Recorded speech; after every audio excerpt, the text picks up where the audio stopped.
20 মিনিটের মধ্যে তুই বাসায় আসবি। কেন কি হয়েছে? উল্টা প্রশ্ন আমার পছন্দ না। হাটরাই কেমনে আসবো? ওই তুই বাসায় আসবি না আমি হাটে আসবো? মেজাজ খারাপ করিস না পূর্ণিমা। আমার এতে কমপক্ষে আধা ঘন্টা লাগবে। এর যে 1 সেকেন্ড বেশি সময় যেতে না লাগে। তুই বাসায় আয়। জীবনে যত ভালো কাজ করস বিয়ার মতো ভালো কাজ করিস না। জীবন যে কোন সময় গরুর গোবর আছে গো তেরো ভাবি না। হ্যাঁ ভেরি স্যাড।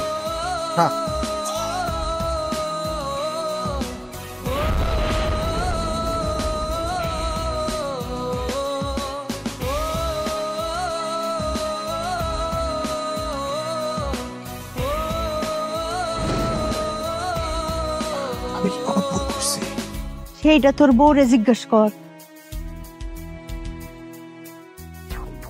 আবার গতিবিধি দেখে কি মনে হয়?